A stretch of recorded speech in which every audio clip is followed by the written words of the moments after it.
우리가 다음 주가 수련회죠. 우리가 수련회 기간 동안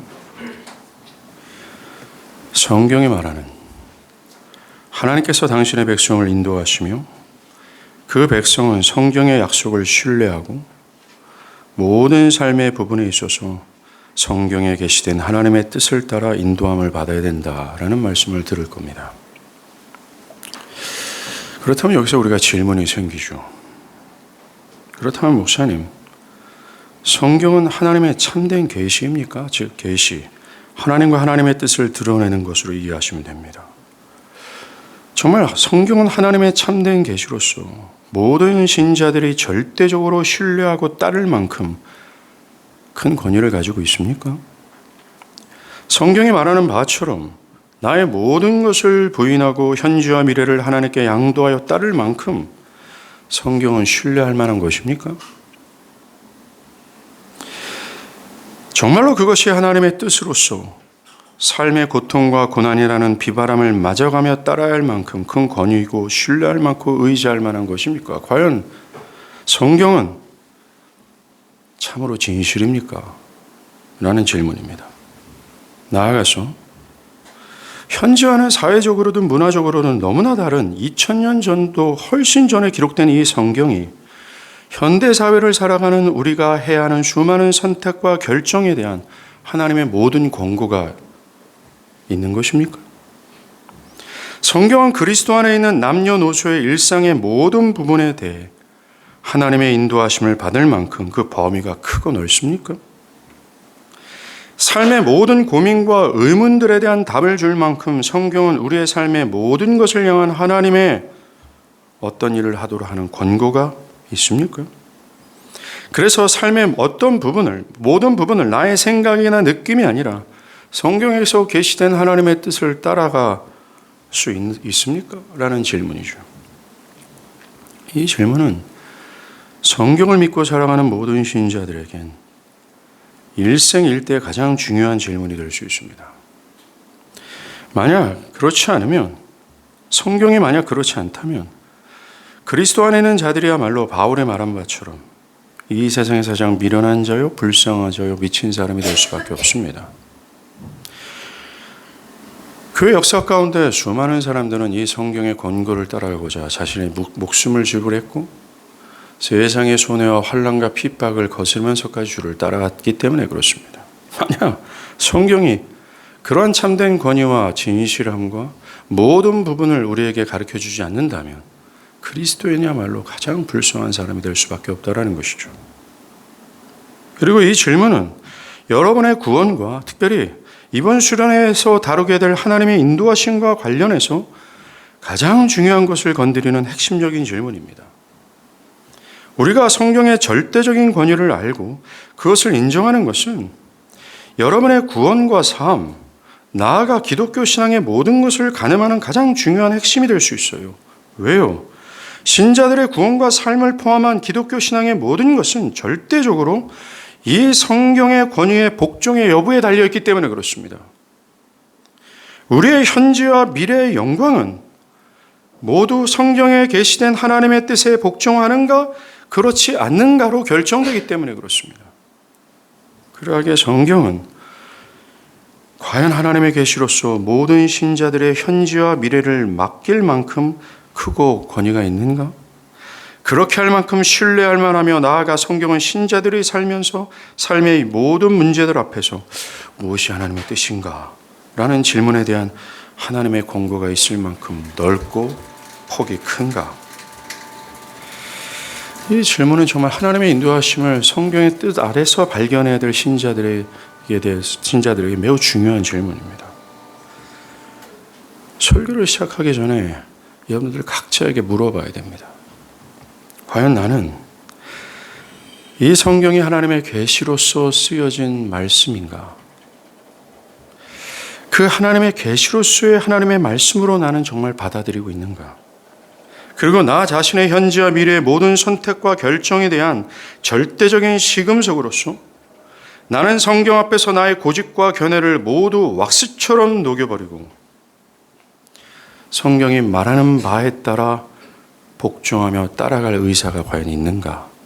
이걸 물어봐야 돼요. 우리가 이것을 진지하게 물어야 하는 이유는 우리가 신앙하는 이 현 시대 말입니다. 오늘날은 성경의 권위가 크게 위기를 맞고 있기 때문에 그렇습니다. 실제로 많은 교인들이 성경에 대한 확신을 잃어버렸습니다. 그들은 성경을 하나님의 말씀으로 받아들이고 성경의 죄와 구원과 관련된 근본적인 질문에 대해서는 답을 준다고 생각을 합니다. 예, 그렇습니다. 우리가 어떻게 구원을 받고 우리가 어떻게 거룩한 삶을 살아가는지 그 정도의 답은 줍니다. 그러나 일상에서 일어나는 많은 문제들, 내가 누구와 결혼해야 되며 어디서 사업을 해야 되고 무슨 전공을 해야 되며 라는 등등에 대해서는 성경이 계시하지 않고 있다고 여깁니다. 성경에는 그렇게 말하는 단어나 구절이 없기에 그런 것에 대해서는 성경이 답을 주지 않는다라고 여깁니다. 목사님 어디가 누구와 결혼하라고 얘기하고 있습니까? 내가 이 사람과 결혼하라고 어디에 이 구절이 써 있습니까? 라는 식이죠. 그래서 일상에서 일어나는 여러 문제들과 삶의 모든 선택과 결정에 대해서 성경을 따라가는 것이 아니라 하나님의 인도하심을 받는 데 있어서 내면의 어떤 충동, 느낌이나 신비한 음성 등등 어떤 주관적인 느낌과 충동에 따라 하나님의 인도하심을 받으려고 한다는 거예요. 그런 주관적인 느낌과 경험을 하나님의 권위를 가진 것으로 여기는 풍토가 만연되어 있습니다. 이와 같은 흐름을 막을 수 있는 참된 방법은 성경의 권위를 회복하는 거예요. 그래서 성경이 주는 풍성함을 강조하는 겁니다. 웨스트민스터 신앙 고백은 하나님의 뜻을 안다라는 것은 내 인생을 향한 하나님의 개인적인 뜻을 아는 것이 아니라 성경을 아는 것이다. 우리가 성경적 범주 안에서 행동하는 한 우리는 하나님의 뜻에 따라서 행동하는 것이다 라고 말했습니다. 이처럼 역사적 교회는 성경에 따라 행동하는 것이 하나님의 인도하심을 받는 것이다 라고 말했습니다. 물론 이 외에도 하나님이 주신 다른 계시의 형태들이 있습니다. 제임스 페어커와 같은 여러 신학자들은요, 오늘날 주관적인 어떤 느낌이나 음성을 듣는 것들을 인정한다 해도 굉장히 폭넓게 많이 열어서 그것을 인정한다 해도 그것들마저도 모든 성경의 가르침과 일치해야 되며 그가 받은 어떤 느낌, 그가 들었다라고 하는 하나님의 음성, 그가 봤다라고 하는 그 어떤 것, 그것이 그들에게 어떤 효과를 발휘하고 매우 긍정적으로 그의 삶에 영향을 끼쳤다 하는 것이라 할지라도 그것은 모두 성경과 성경의 가르침과 일치해야 되며 그 권위 아래에 있어야 된다고 말하면서 그것이 만약 성경과 즉 그것이 나에게 좋게 하고 나의 삶에 긍정적인 어떤 것을 발생하는 것이라 할지라도 그것이 성경과 일치하지 않는 것이라면 그것을 하나님의 계시로 인정해서는 안 된다라는 겁니다. 그것을 무시해야 된다라는 얘기죠. 성경이 유일무이한 이유는 오직 성경만 하나님의 구원 계획과 우리의 삶의 모든 부분에 관한 하나님의 가장 확실한 권고이기 때문에 그렇습니다. 하나님께서 당신의 뜻을 우리에게 나타나시는 방법이 크게 두 가지가 있어요. 보통 일반 계시와 특별 계시로 나눕니다. 이 일반 계시는 하나님이 창조하신 자연 세계가 드러내는 하나님의 영광과 그분의 뜻이에요. 사람들이 이 세상을 볼 때입니다. 태양과 달과 별들을 올려다볼 때, 그리고 우주에서부터 시작해서 가장 단위의 원자와 세포의 모든 것을 관찰할 때 그것들이 말씀으로 이 모든 것을 창조하신 하나님의 영광을 발현하고 있다는 사실을 봅니다. 광활한 우주를 보면서 와, 이 모든 자연세계는 자연을 보고 있는 사람들에게 하나님의 지혜와 권능을 드러내 주죠. 그것을 통해 인간은 하나님이 얼마나 크고 위대하신 분인지를 알고 그것에 부해 자신이 먼지에 불과한 피조물임을 깨달아 하나님을 경외하도록 합니다. 일반 계시를 통해 인간은 자신을 마땅히 부인하고 창조자이신 하나님께 복종해야 됨을 알게 돼요. 바울은 로마서 1장 20절에 창세로부터 그의 보이지 아니하는 것들 곧 그의 영원하신 능력과 신성이 그가 만드신 만물에 분명히 보여져 알려졌나니 그러므로 그들이 핑계하지 못할지니라. 예, 사람은 자연세계가 드러나고 있는 크고 위대하신 하나님을 인정하고 마땅히 자신의 모든 헛된 우상을 버리고 오직 하나님만을 경외해야 되는 것이 맞습니다. 그것에 대해서 자연세계 앞에 서 있는 모든 인간들은 그렇게 해야 된다라는 거죠. 핑계치 못한다라는 겁니다. 이처럼 자연 계시, 이 일반 계시는 사람들로 하여금 하나님은 영원한 능력을 가지고 계시며 무한하시고 유일무이하다라는 결론을 내리게 만듭니다. 그것으로 사람은 하나님을 사랑해야 되고 자신에게 명령되어진 하나님의 뜻을 따라 살아가야 한다라는 것을 깨닫기에 충분합니다. 정말로 모든 자연세계는 말입니다. 모든 인간에게 핑계치 못하게 해요. 하나님은 그거 위대하시며 너는 먼지에 불과하다. 그러니 하나님을 두려워하고 엎드려 복종하고 그를 경외하라 라는 것이죠. 이렇게 일반 계시도 하나님의 영광을 드러내는데 충분합니다. 문제는 타락한 죄인들은 이 일반 계시를 통해서는 구원받기 위하여 하나님이 무엇을 요구하시는지를 결코 알 수 없다라는 거예요. 이제 말하고자 하는 특별 계시, 그리스도를 통한 구원을 얻지 못하면 방금 말한 이 자연 계시를 통해서 계시하시는 하나님의 영광을 깨닫지 못하고 자신이 먼지에 불과한 존재로서 마땅히 하나님을 경외함으로 그를 사랑하고 그에게 순종해야 된다는 이 논리적이고 합당한 추론을 하지 못한다는 겁니다. 그것이 드러내고 있는 하나님의 영광을 보지 못하고 그를 섬기려 하지 못한다는 겁니다. 이것은 이 일반 계시가, 즉 자연 계시가 하나님의 권능과 능력을 계시하는 것이 충분하지 못해서가 아니라 타락한 인간의 지각과 생각이 삐뚤어져 있기 때문에 그래요. 타락한 인간의 지각과 그 모든 전 인격이 자연을 통해서 드러내는 하나님의 권능과 지혜와 그분의 아름다움과 그분의 선함을 맞뿜어져 내고 있는데 그걸 보지도 못하고 감각하지 못한다는 거에서 하나님이 여호와가 참으로 하나님이다 라고 하지 못한다는 겁니다. 자기를 부인하고 그분께 복종하여 그를 경외심을 가지고 그분을 따라가지 못한다는 거예요. 구원을 얻지 못하는 한 말입니다. 특별 계시가 말하는 이 계시를 보지 못하는 한이라는 겁니다. 그래서 오늘날 교회 밖에 있는 모든 사람들을 한번 생각해 보십시오. 교회에 있으나 거듭나지 못한 영혼들을 한번 보십시오. 그들의 공통점이 있습니다.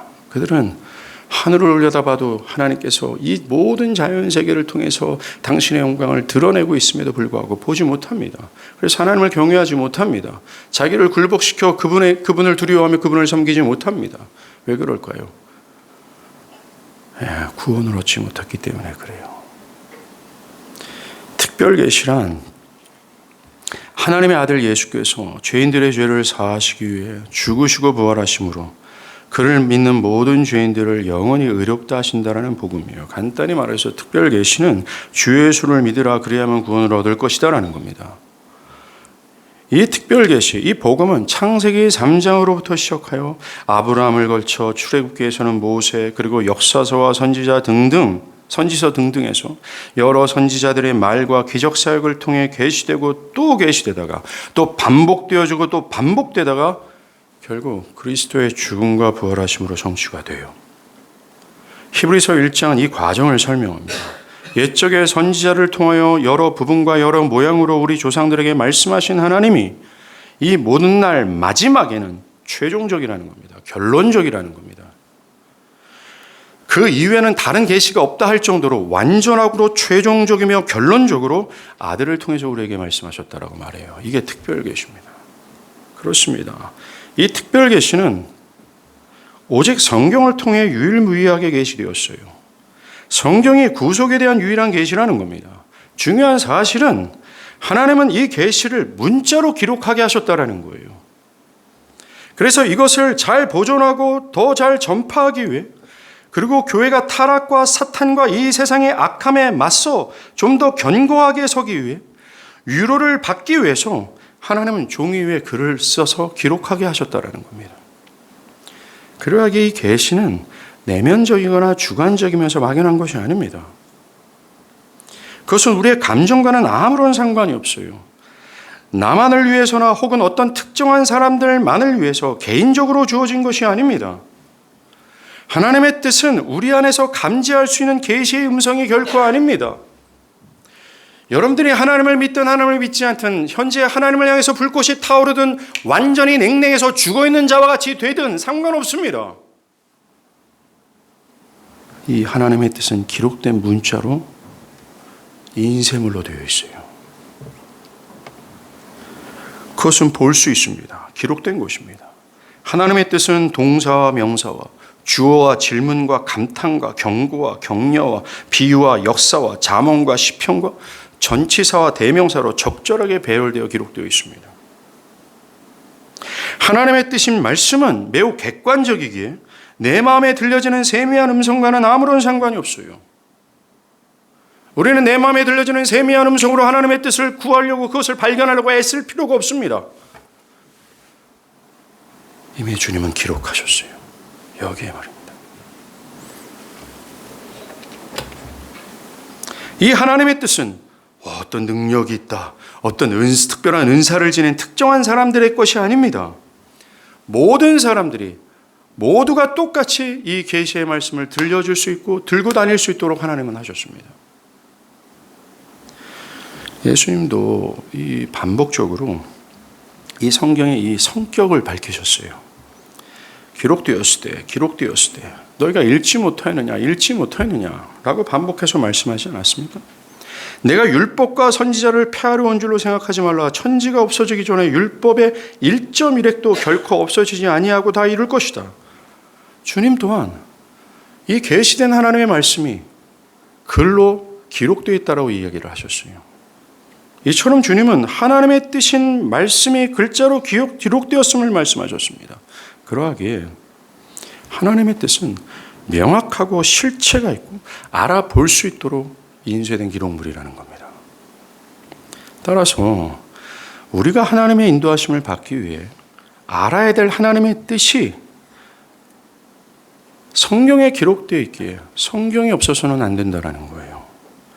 왜냐하면 하나님께서 자신의 백성들에게 하나님의 뜻을 계시하시던 이전의 방법들, 어떤 세미한 음성, 환상, 꿈, 하나님이 직접 이 땅에 임하시는 현현, 어떤 특별한 선지자를 통해서든 기적을 통해서든 이 모든 방법들은 멈췄기 때문에 그렇습니다. 성경의 기록만 멈춘 것이 아니라 아들의 죽음과 부활을 끝으로 이전의 계시의 모든 방법들이 멈췄다라는 거예요. 이제는 개인들이 하나님께 직접적인 계시를 받은 일들이 결코 일어나지 않습니다. 특별 계시는 이제 성경의 완성을 통해 다 멈췄어요. 성경 말고는 더 이상의 계시될 하나님의 뜻은 없습니다. 신자들이 받아야 되고 지켜야 되고 순종해야 되고 가르쳐야 되고 따라가야 될 더 이상의 진리는 없다라는 거예요. 이것이 성경과 교회 역사가 주장했던 바입니다. 그리고 이것은 개인과 교회가 참된 신앙을 건강하게 유지하는 데 필요한 절대적인 기초예요. 그럼에도 어떤 사람들은 이러한 주장들에 대해서 목사님 그것은 하나님을 제한하는 것 아닙니까? 오늘날에도 하나님은 성령을 통해서 성경에는 없지만 또 다른 음성으로 또 다른 계시로 때로는 구체적으로 말씀하셔서 사람들을 인도하고 계시는 것 아닙니까? 라고 주장합니다. 이들은 성경 외에 하나님의 계시가 더 이상은 존재하지 않는다라는 것을, 즉 계시가 멈췄다라는 것을 하나님을 제한한다라고 생각을 해요. 그러나 그것은 사실이 아닙니다. 하나님께서 성경을 통해 명백하게 그리고 완전하게 다 말씀하셨기 때문에 더 이상 할 필요가 없을 만큼 하나님은 충분하게 오랜 시간 동안 반복해서 말씀하셨다. 그래서 그 계시는 충분하게 멈췄다라는 말이 하나님을 제한하는 것입니까? 만약 하나님이 더 무엇을 우리에게 당신의 뜻으로 말씀하실 것이 있는데 계시가 끝났다고 말하면 그건 하나님을 제한하는 것이 맞습니다. 뭔가 더 말씀할 필요가 있고 보충해야 되고 더 표현이 필요하고 그리고 계시된 성경이 충분하지 않고 완벽하지 않는 것이라면 하나님을 제한한 것이다 라고 비판을 받게 마땅하죠.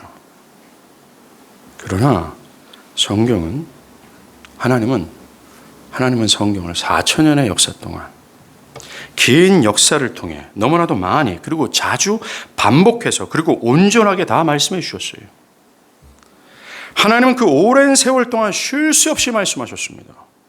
더 이상 무엇을 더할 필요도 없고 뺄 필요도 없을 만큼 충분하고도 반복적으로 말씀하셨습니다. 그럼에도 이것이 불충분하다고 하면서 계시는 오늘날에도 계속된다고 주장하는 것은 위험한 발언이죠. 오늘날 하나님께서 자신에게 메시지를 주셨다고 주장하면서 스스로를 선지자, 사도로 지칭하는 사람들이 곳곳에서 일어나죠. 그들은 하나님께서 지금도 그들에게 하나님의 뜻을 알려주신다라고 주장합니다. 그들은 성경에 하나님의 드러난 뜻에 대해서 그거 외에도 어떤 추가적인 정보가 자신에게 있다라고 얘기를 해요. 여러분들 이것이 이단들의 첫 번째 특징입니다. 교회 역사에서 등장하고 있는 이교들 말입니다. 통일교, 신천지, 하나님의 교회, 여호와의 증인 모두가 다 성경 외에 하나님의 새로운 계시를 주장함으로 시작했어요. 이건 기독교가 아닙니다. 우리가 받는 하나님의 인도를 받기 위해서 발견해야 될 하나님의 뜻은 유일무이해요. 성경이라는 겁니다. 이것은 이미 완성되었고 완성된 것을 하나님께서는 종이 위에 글로 기록하시고 인쇄되게 하셨어요. 분명한 하나님의 뜻입니다. 성경은 완전하고 하나님의 영광으로 기록되어 있고 신자들이 모든 선한 일을 할 수 있도록 충분히 준비시킬 수 있을 만큼이라고 얘기합니다. 오늘 바울이 자신의 인생의 마지막 서신서에서 말세에 대해서 디모데에서 쭉 거론하다가 말세에 고난과 환난과 핍박이 있을 거다. 그러나 너는 이미 완성된 계시 안에 있어라 라고 말합니다. 그리고 계시된 하나님의 말씀은 너를 거룩하고 하나님의 모든 뜻을 발견하고 그 모든 뜻 안에서 거룩한 삶을 살아가도록 준비시키기에 충분하다라는 결론을 맺고 가요. 이 위대한 사도가 이 땅을 떠날 때 마지막으로 남긴 것이 바로 성경의 진실성이었어요. 정말로 성경은 보충할 것이 하나도 없습니다. 성경은 추가적인 내용을 틀 만큼 틈새가 없어요. 꽉 차고 완벽하고 온전합니다. 성경은 저와 여러분이 생각하는 것만큼 보다 더 크고 더 넓습니다. 다윗은 시편 119편 96절 97절에 내가 보니 모든 완전한 것이 다 끝이 있어도 주의 계명들은 심히 넓으나이다. 내가 주의 법을 어찌 그리 사랑하는지요. 내가 그것을 종일 작은 소리로 읊조리이다. 다윗은 성경을 막 묵상하다가 성경에는 수만 가지 인생의 길에 대한 가르침이 함의되고 있다는 것을 발견하고 감탄한 거예요. 구절구절마다 내가 인생에서 겪는 모든 질문과 답답한 상황에서 무엇을 선택하고 결정해야 되는 모든 사안들에 대한 답이 구절구절에 함의되어 있구나, 내포되어 있구나, 끼어안고 있구나, 은닉되어 있다는 사실을 깨닫고 놀라 자빠진 거예요. 우리 인생의 모든 부분을 향한 하나님이 우리에게 무엇을 하라고 명령하시는 이 권고가 함의되어 있을 정도로 성경은 크고 넓어요. 문제는 성경을 믿는다고 하는 사람들 모두가 성경의 그와 같은 범위를 받아들이지 않는 것이라는 겁니다. 그래서 어떤 사람들은 성경 이외에도 하나님의 계시는 지금도 계속된다고 주장해요. 즉 성경은 우리의 인생의 모든 부분을 향한 하나님의 뜻과 인도하심을 충분히 함의하지 않고 있다고 말합니다. 어떤 사람, 그것은 고대 사회에 기록된 것이 아닙니까? 지금 살고 있는 신자들에겐 지금에 맞는 또 다른 하나님의 계시가 필요하다고 생각해요. 성경은 오직 구원에 관련된 것만을 말하기에 우리의 실생활에 대한 모든 선택과 결정은 우리의 지혜를 발휘하거나 성령의 신비한 음성을 듣고 따라가야 된다는 식입니다. 과연 그럴까요? 바울은 우리가 읽은 본문에서 성경은 모든 선한 일을 하도록 우리를 준비시키기에 충분하다고 말합니다. 더 이상 무엇이 필요 없다라고 말합니다. 우리를 준비시키기 위해 하나님의 뜻을 발견, 하나님의 뜻을 따라가려 사는 삶에 있어서 더 무엇을 필요로 하지 않을 정도로 충분하다고 말합니다. 성경이요. 성경을 통해 충분히 하나님의 인도하심을 받을 수 있다는 말이에요. 하나님은 성경으로 완전하게 다 말씀하셨고 그럼으로써 당신의 백성에게 풍성한 인도의 길을 마련해 놓으셨어요. 그렇다면 성경은 도대체 얼만큼 크냐? 이 정확한 대답을 하는 것은 말입니다. 우리가 하나님의 인도하심에 대한 관점에서는 굉장히 중요한 질문이에요. 사실 오늘 설교는 수련회 설교 전 주곡입니다.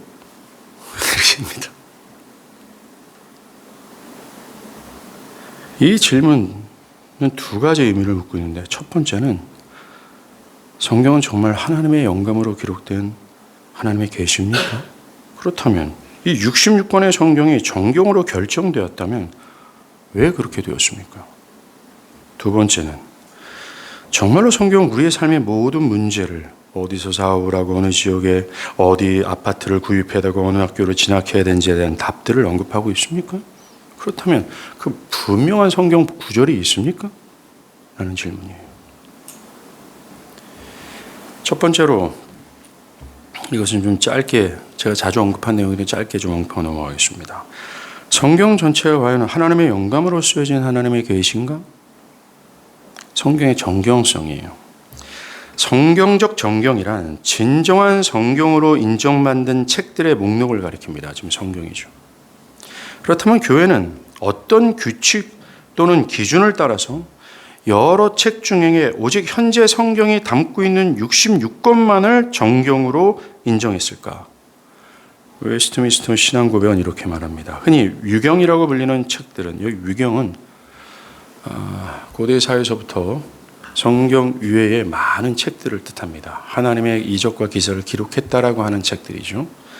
이런 유경이라고 불리는 책들은 하나님의 영광을 받는 것이 아니므로 성경의 정경에 포함되지 않았다. 따라서 그 책들은 하나님의 교회에 대해서 아무런 권위가 없으며 다른 모든 단순한 인간의 저작들과 똑같이 취급되어야 된다라고 말했습니다. 자, 그렇다면 성경의 66권 모두가 다 오류가 하나도 없는 완전한 하나님의 진리로서의 권위가 있는가? 중요한 문제죠.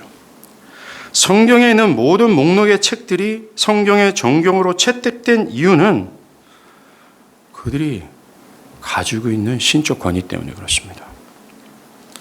어떤 책도 성경의 어떤 책도 교회가 그것을 정경으로 정했기 때문에 권위가 있는 것이 아니에요. 오히려 그 반대로 그 책들이 논쟁의 여지 없이 명백하게 신적 권위가 있기 때문에 교회는 그 책을 정경으로 받아들일 수밖에 없었다라는 것입니다. 이런 방법이었어요. 먼저 교회는 모여서 진정한 성경이 가지고 있는 진정한 성질을 합의했습니다. 신약 성경의 예를 들 수 있어요. 신약 성경에 대한 성질의 합의 기준을 보면 하나님께로부터 나왔다는 내적 증거를 가지고 있는가라는 것과 사도들이 기록한 것인가 아니면 사도들과 밀접한 사람이 기록한 것인가 등등의 합의 기준을 만들었습니다. 그러고 나서 그와 같은 종류의 책이 정확하게 66권이 발견되었기 때문에 그 66권만 정경으로 받아들였다는 거죠.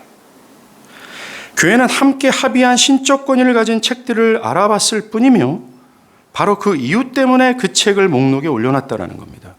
그들은 그저 그것이 지니고 있는 선천적인 성질을 알아보고는 목록에 올릴 수밖에 없었다는 거예요. 이렇게 지금 우리에게 주어진 기록된 하나님의 계시는 그 어떤 사람들이 권위를 부여했기 때문에가 아니라 스스로가 모두 하나님의 계시로서의 권위를 가지고 있어요. 그러하게 성경이 곧 하나님의 말씀이고 우리를 향한 하나님의 뜻이 명백하게 계시되었기에 우리는 것을 신뢰할 만하고 이것을 나의 현재와 미래를 다 부인하면서까지 따를 만한 하나님의 말씀으로 인정하는 것이 합당하다는 겁니다. 이제 다른 의미예요. 이것이 오늘의 주제입니다. 다른 의미에서 성경의 크고 넓음을 질문해야 돼요. 그것은 성경은 정말로 우리의 구원뿐만 아니라 삶의 모든 부분을 향한 하나님의 권고를 함의하고 있는가 이거예요. 성경은 우리의 삶에서 해야 하는 수많은 선택과 결정에 대해 과연 우리에게 무엇이 하나님의 뜻과 생각인지를 말해주는가? 정말 그러한가? 2000년 전과는 4000년 동안 기록한 이 성경인데 그때와는 사회적으로 문화적으로 모든 것이 완전히 다른 현대사회를 살아가는 우리들에게 적절한 하나님의 뜻을 과연 권고할 수 있을까? 내가 누구와 결혼하고 어떤 학교에 진학해야 되며 어떤 사업을 하고 어디서 살아야 되는가에 대한 것까지도 권고하는가? 그렇다면 명백한 구절이 과연 있는가? 성경이 제공해주는 하나님의 인도는 얼마나 광범위한가? 정말 모든 부분인가? 모든 부분을 하나님의 인도함을 받기 위해 하나님의 뜻을 발견해야 되는데 그러면 그 모든 부분에 대한 하나님의 뜻을 성경을 품고 있는가라는 겁니다. 이 질문에 선민아, 너 눈 감으면 여기 앞에 하나님이 있냐? 여기 말씀을 들어야지. 자지 말고. 이 질문에 대해 웨스트민스터 신앙고백은 이렇게 얘기합니다. 하나님의 모든 공고, 즉 하나님이 자신의 영광과 인간의 구원, 신앙과 삶에 필요한 모든 것에 대해서는 성경에 명백하게 진술되어 있거나 아니면 반드시 필요한 추론에 의해 성경으로부터 연역될 수 있다.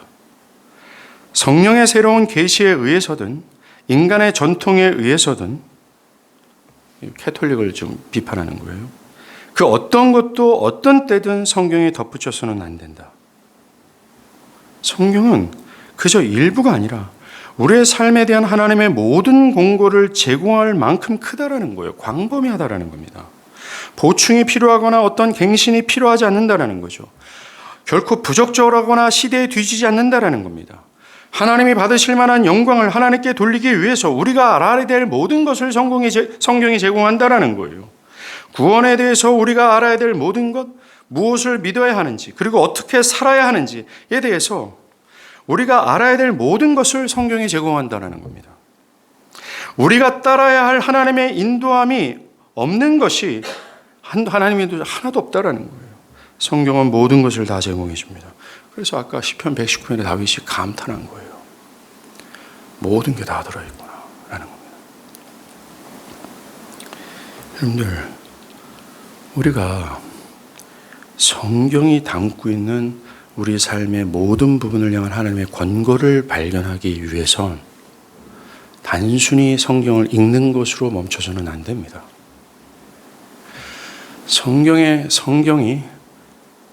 담고 있는 우리 삶의 모든 부분을 향한 하나님의 권고를 발견하기 위해서는 나는 성경이 오류가 없는 진리라는 사실을 믿습니다 라는 것으로만 멈춰서는 부족해요. 우리가 성경이 담고 있는 모든 삶의 부분을 향한 하나님의 권고를 발견하기 위해서는 우리는 주야로 이 성경을 묵상하면서 성경의 내용에 대해 철저하게 생각해야 됩니다. 충분한 이성적 추론을 반드시 해야 된다는 거예요. 여러분들 이것을 작년인가요? 경건훈련을 할 때 우리가 함께 배웠던 바로 그 내용입니다.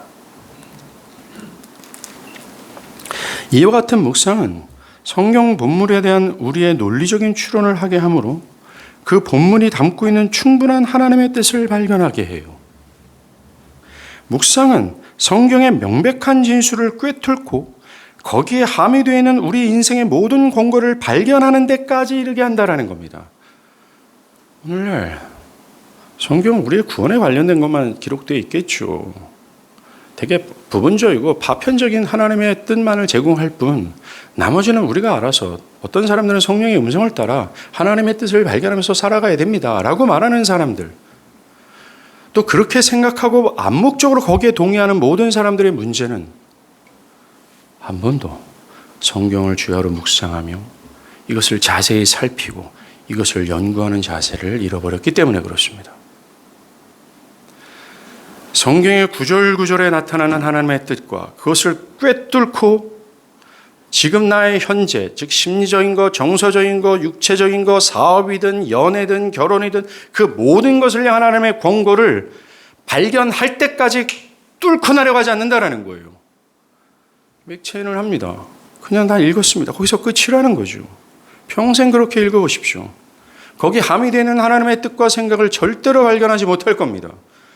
그들은 성경을 빨리 읽고 거기에 받은 바 느낌을 하나님의 계시라고 생각하고 성경을 빨리 덮고 거기서 나타난 막연한 감동을 가지고 내가 기분이 좋아졌다, 내 마음이 편해졌다라는 기준을 가지고 하나님의 뜻이라고 말하며 그 인도함을 받는 거예요. 여러분들, 이런 논리적 추론이 있지 않습니까? 이것은 특별 계시판이 이 성경만이 아니라 자연 계시에서도 해야 돼요. 바울이 로마서 1장 20절에 창세로부터 그에 보이지 아니하는 것들 곧 그의 영원하신 능력과 신성이 그로 만드신 만물에 충분히 보여 알려졌다. 그러므로 그들이 핑계지 못했다. 이라는 말입니다. 눈에 보이는 우주와 자연 세계는 모든 인간의 지성과 양심의 중요한 결론을 전달해 주죠. 자연 세계가 드러내는 것을 통해 모든 인간은 하나님이 어떤 분인지를 논리적이고 또 합리적인 추론을 통해 결론을 도출해낼 수 있어요. 그 추론을 통해 그 하나님이 참으로 영광스럽고 위대하며 지혜가 한이 없고 그의 모든 능력은 정말 광범위하고 참으로 놀랍구나. 그것에 비해 나는 피조물에 불과하며 그래서 나는 마땅히 그를 경외해야 된다라고 하는 합당하고 논리적인 추론의 결론을 도출해낼 수 있어야 된다는 거예요. 그렇지 못하는 것에 대해서는 변명의 여지가 없습니다. 하나님이 없다라고 핑계치 못한다라고 성경은 말하고 있어요. 자연 계시를 보면서 온 우주를 눈뜨고 보고 있는 모든 사람들은 이것을 핑계할 수 없을 정도로 그것은 분명히 계시하고 그것을 통해서 지성과 양심을 통해서 그것을 추론해낼 수 있어야 돼요. 사실 엄밀히 따서 무신론자는 있을 수 없습니다. 그들은 이미 하나님을 그냥 그저 하나님을 인정하지 않는 것뿐이라는 겁니다.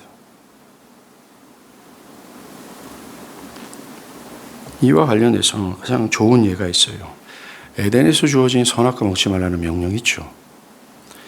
이 선악과실을 먹지 말라는 하나님의 분명한 명령으로부터 아담과 하와는 논리적인 추론을 할 수밖에 없었습니다.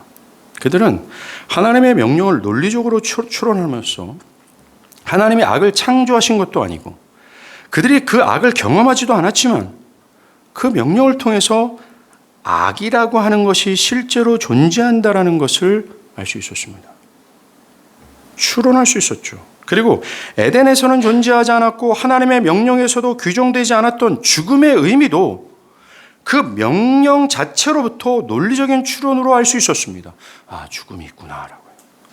나아가 하나님과 인간 본성에 대한 일련의 추론이 그 간단한 명령에 함축되어 있다는 것을 추론할 수 있었어요.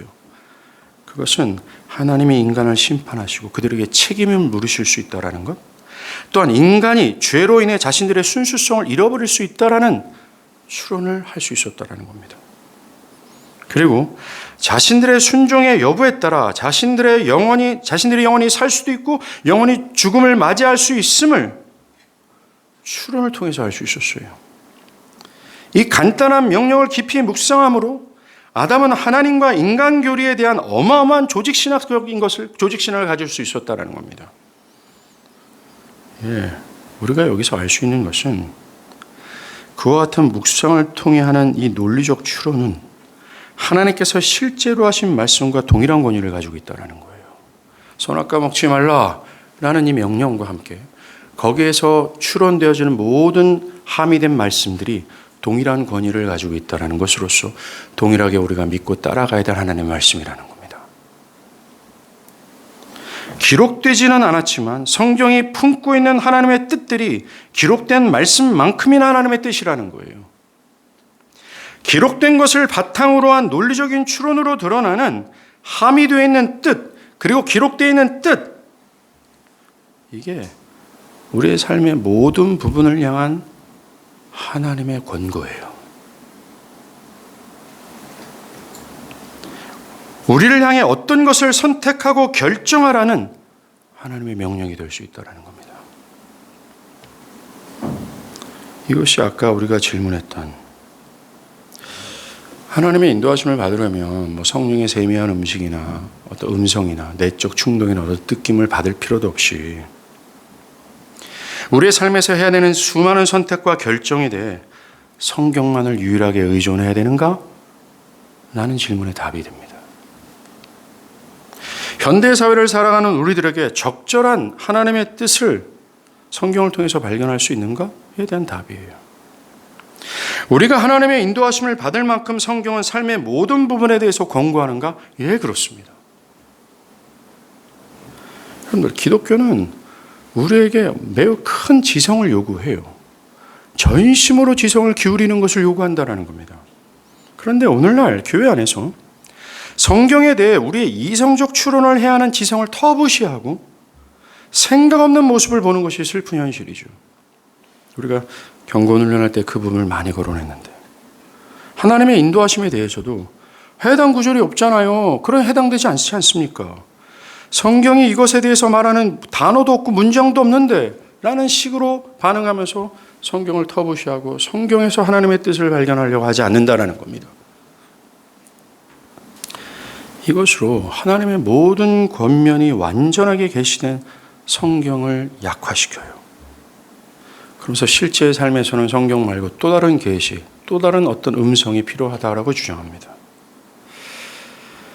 예수님은 산상수훈에서요, 이 문자주의에 빠진 바리새인들이 있어요. 즉, 명령에 함유된 뜻을 무시하고 명령 그대로의 문자로만 받아들이는 이 바리새인들입니다.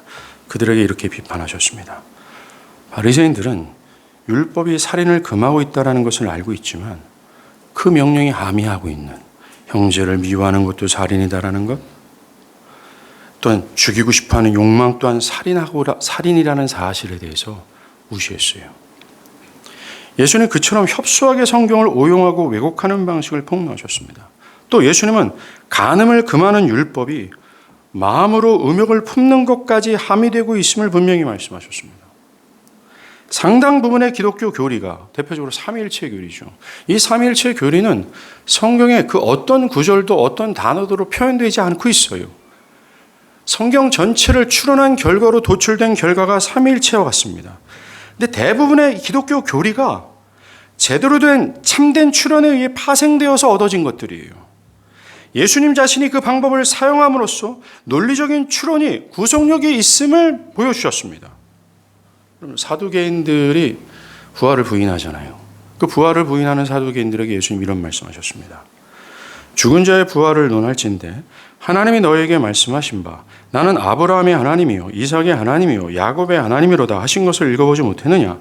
하나님은 죽은 자의 하나님이 아니요 산 자의 하나님이다. 평범한 논리로 이 말씀을 묵상하면, 만약에 하나님이 산 자들의 하나님이시라면 죽은 아브라함도 하나님께 속해 있다고 얘기하잖아요. 그가 하나님께 속해 있으려면 산 자들의 하나님 앞에서 지금 어떻게 있어야 돼요? 죽어 있어야 됩니까? 살아 있어야 됩니까? 살아 있어야 된다는 거예요. 즉 부활이 있다라는 것을 말씀하신 거라는 겁니다. 사도들의 설교에서도 그와 같은 논리가 분명하게 나타나요. 그들은 여러 차례 반복해서 예수님이 그리스도이심을 구약 성경으로부터 추론해냈어요. 이 말은 그들이 기록된 성경으로부터 합리적인 함의를 추론해냈다는 겁니다. 예를 들어서 사도행전 18장에 나사렛 예수가 진정한 메시아다라고 구약 성경에 문자 그대로 기록된 데가 어디 있습니까? 하나도 없어요. 그것은 분명히 구약 성경에 함의된 하나님의 뜻이었습니다. 사도들은 그것을 발견한 거예요. 예를 들어 볼 거예요. 여러분들, 저와 여러분 모두가 그리스도 안에 있는 자로서 자동차를 운전할 때 왼쪽으로 운전해야 돼요? 오른쪽으로 운전해야 돼요? 헷갈리시죠? 오른쪽으로 운전해야 돼요. 오른쪽으로 다녀야 된다. 이건 성경에 기록되지 않습니다. 되지 않았습니다. 그러나 이것은 당국자의 통치자들에 대한 순종을 요구하는 본문과 이웃을 사랑하라는 요구의 본문을 통해서 충분히 얻어낼 수 있는 논리적 추론이에요. 내가 누구와 결혼해야 되는가? 성경에 명시되지는 않았습니다. 그러나 이것은 믿지 않은 자와 명예를 같이 맺지 말라라는 구절과 서로 사랑하라는 구절과 하나님을 믿고 신뢰하는 구절을 통해서 충분히 얻어낼 수 있다는 것입니다. 성경은 과연, 우리 수련 때 얘기할 거지만 사람들은 이런 추론의 결과보다 나에게 베스트를 요구하죠. 이 나에게 베스트는 하나님의 뜻보다는 나에게 최상의 유익을 얻기 위한 이 탐욕에서부터 강구하는 하나님의 뜻이에요. 이게 잘못됐다는 얘기입니다. 성경은 과연 우리의 삶의 모든 부분에 대한 하나님의 뜻을 함의할 정도로 큰가? 예, 맞습니다. 정말 하나님은 철저하게 이미 완성되어진 이 구절과 이 구절이 함의되어 있는 하나님의 뜻을 통해서 우리를 인도하세요. 그리고 우리는 인도함을, 이 뜻을 발견하여 받아야 됩니다. 우리는 오늘 이 말씀의 도전에 대해서 어떻게 반응해야 될까요? 저는 첫 번째, 지금까지 성경을 대했던 우리의 게으름을 회개할 필요가 있어요. 많은 사람들은 얘기합니다. 목사님, 나는 날마다 성경을 읽습니다. 맥체인을 따라갑니다. 그래도 하나님을 발견할 수 없었습니다. 라고 말하는 이유는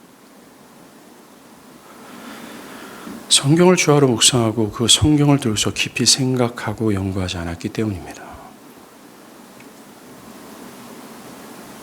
우리는 회개하고 돌이켜서 정말 부지런히 성경을 묵상해야 돼요. 성경을 전폭적으로 신뢰하지 못하고 삶의 모든 부분에 대해서 성경에 귀를 기울이지 않는 것에 대한 회개를 해야 된다는 겁니다.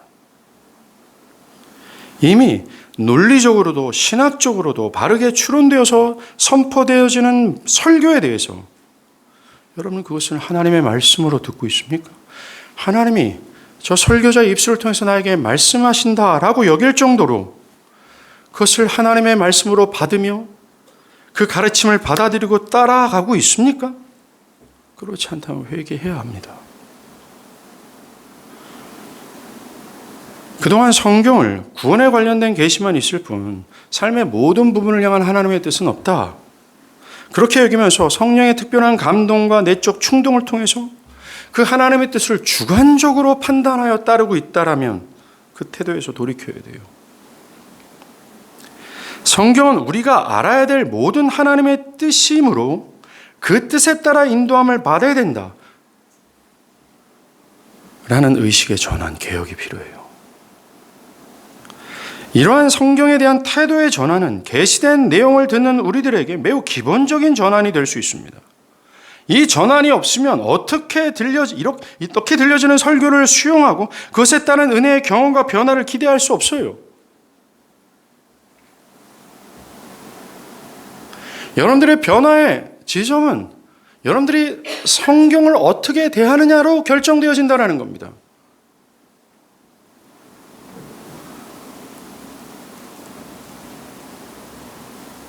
아까도 제가 말씀드린 것처럼 목사님, 저는 이 성경이 하나님의 진리로서 하나님의 무오한 하나님의 계심을 믿습니다 라는 말로도 부족해요.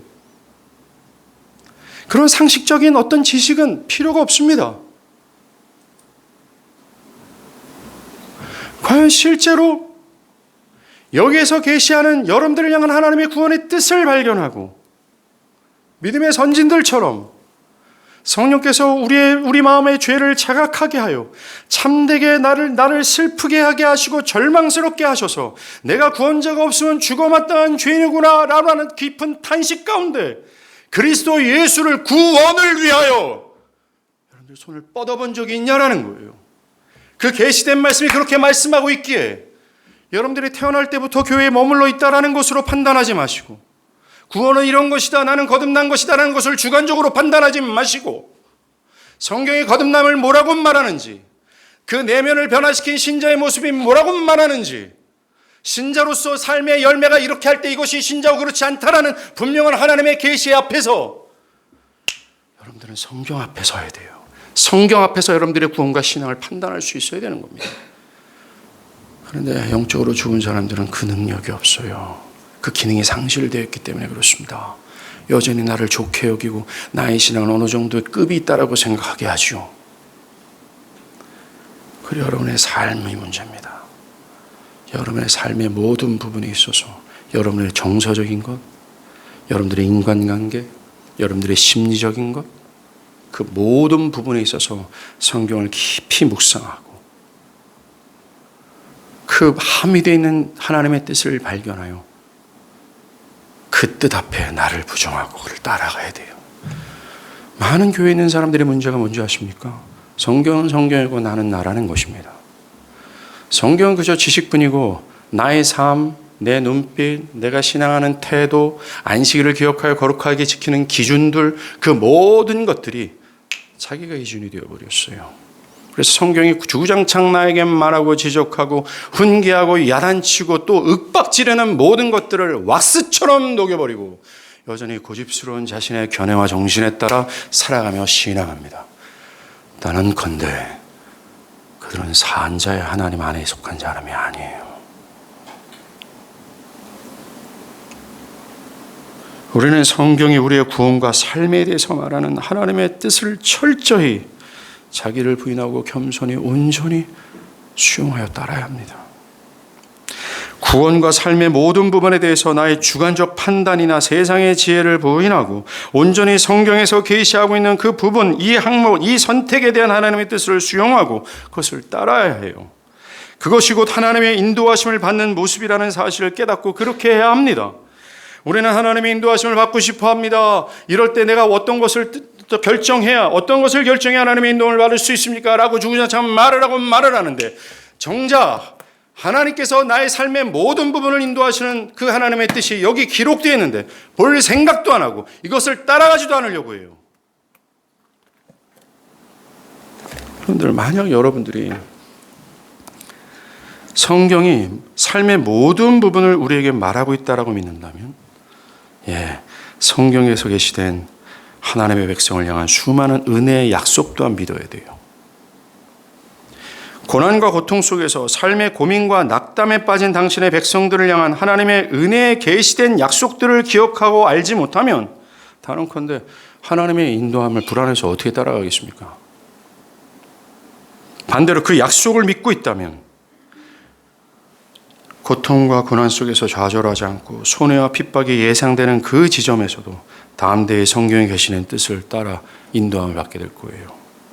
성경에 대한 오해와 왜곡된 시선이 사라진다면 우리는 크고 위대하신 하나님을 계시하는 진리를 수용할 수밖에 없을 것이고, 따라서 성경이 계시하는 하나님의 위대하심과 그분의 백성을 사랑하시는 하나님의 선함에 대하여 놀라 우리의 삶은 여러분들이 측량할 수 없고 기대할 수 없는 그 이상의 어떤 풍성함을 누리게 될 거예요.